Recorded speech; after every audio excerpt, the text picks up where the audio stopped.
I'm George Friday. I live in Gaston County, North Carolina, and I work for Peace and Justice. I have the honor of working for North Carolina Peace Action and United for Peace and Justice. I'm also on the North Carolina leadership team for the Poor People's Campaign, a national call for moral revival. And I'm here to tell y'all that a lot of what we've heard are all of the ways we know about that they try to steal our elections. But North Carolina, as Brianna pointed out, and Kim alluded to, is like where they test the shenanigans they will try elsewhere. Way back in 1990, when I was a young woman, and working to do voter education, registration, and get out the vote in very rural North Carolina, part of the state from Cabarrus County to Moore County, over a 2-hour drive, this one congressional district, where neither party wanted to bother doing any voter work because it was so rural, mostly Black and brown and low income. Well, we did got a lot of people registered, and they got scared. And I don't know who they is, but they did some really shady things. I'm gonna tell y'all one of them because it's so egregious. Okay, so back then, we're talking summer of 1990. It's October, November, few weeks before the elections. But that whole summer, folks, most of the folks we worked with worked in manufacturing, mills, and that kind of thing. And they were on short shifts, working 4 and 6 hour shifts. And for low-income people, not working a full day is rough. So the Saturday before elections, not Friday, because Friday we could have found out and done something about it. But the Saturday before elections, people went to work. You're now on mandatory double shifts. Now, part of you is like, great, 12-hour shifts? Oh, the layoff is over. We're going to make money. 6 o'clock to 6 p.m. polls close at 6.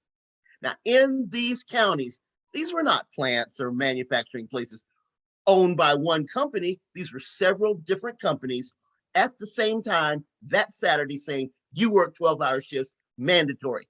No going to church, no voting. What happened the Wednesday after elections?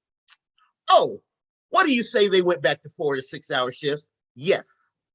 Now that is some, I don't have the words because, Reverend Barbara's here and I got to act right.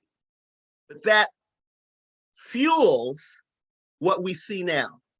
That was like the little baby test of, oh, we got away with this in North Carolina. What are we going to do in Ohio?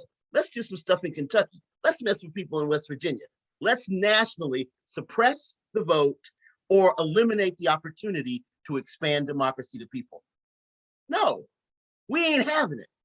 With the Poor People's Campaign, a national call for moral revival, we are building the power to make the demand. Y'all know Frederick Douglass says power concedes nothing without demand. Senators, y'all don't notice. This is the demand. We're not going away. Yes, Kim said it's a long-term struggle, but we are in it.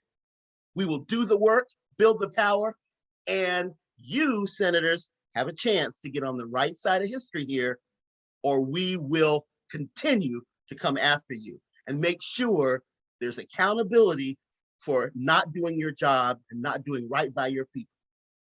Many blessings. Thanks so much.